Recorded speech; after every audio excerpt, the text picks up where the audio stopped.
ಸುಬ್ಬಾರೆಡ್ಡಿ ಅವರು, ವಿವೇಕ್ ಸುಬ್ಬಾರೆಡ್ಡಿ ಅವರು ಹೇಳ್ತಾರೆ, ಹ್ಯಾಂಡ್ ಬುಕ್ ನೋಡಿದ್ರೆ ವ್ಯಕ್ತಿಯ ಪ್ರೊಫೈಲ್ ಅಲ್ಲದೆ ಬೇರೆ ಏನೂ ಇಲ್ಲ, ಇಂಥ ಸಮೀಕ್ಷೆಗೆ ಅವಕಾಶ ಕೊಡಬಾರ್ದು. ಹಿಂದುಳಿದ ವರ್ಗಗಳ ಆಯೋಗದಿಂದ SC/ST ಸರ್ವೆ ಹೇಗೆ ಸಾಧ್ಯ? ಈ ಪ್ರಶ್ನೆಯನ್ನ ಆಕ್ಚುಲಿ ಎತ್ತಬೇಕು. ಮಾಡೋಕ್ ಬರಲ್ಲ ಸರ್. ಅಲ್ಲ, ಕೇಳಬೇಕಿದೆ. ಹಿಂದುಳಿದ ವರ್ಗಗಳ ಆಯೋಗ ಹಿಂದುಳಿದ ವರ್ಗಗಳನ್ನು ಹೊರತುಪಡಿಸಿ ಉಳಿದೆಲ್ಲ ಜಾತಿಗಳ ಗಣತಿ ಅಥವಾ ಆರ್ಥಿಕ ಸಮೀಕ್ಷೆಯನ್ನು ಮಾಡುವ ಅಧಿಕಾರ ಹೇಗೆ ಪಡೆಯುತ್ತೆ? ये बड़ी अच्छी बात कही आप.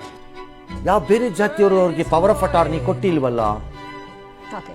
ಇಲ್ಲಿ ಹಿಂದುಳಿದ ವರ್ಗಗಳ ಹೆಸರಿನಲ್ಲಿ ಸ್ಥಾಪನೆಯಾಗಿರುವ ಆಯೋಗಕ್ಕೆ ಇತರೆ ಜಾತಿಗಳ ಜಾತಿ ಗಣತಿ ಅಥವಾ ಆರ್ಥಿಕ ಸಮೀಕ್ಷೆ ಮಾಡುವ ಅಧಿಕಾರ ದತ್ತವಾಗಿದ್ದಾದರೂ ಹೇಗೆ?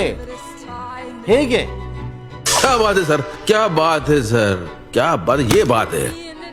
ಹೌ ಅವರೇ ಯಾಕೆ ಮಾಡ್ಬೇಕು? ಎಕ್ಸಾಕ್ಟ್ಲಿ, ಅವರೇ ಯಾಕಲ್ಲ, ಅವ್ರು ಹೆಂಗ್ ಮಾಡ್ತಾರೆ ಅನ್ನೋ ಪ್ರಶ್ನೆ ನಂದು. How do they get that power ಅಂತ ನನ್ನ ಕ್ವಶನ್.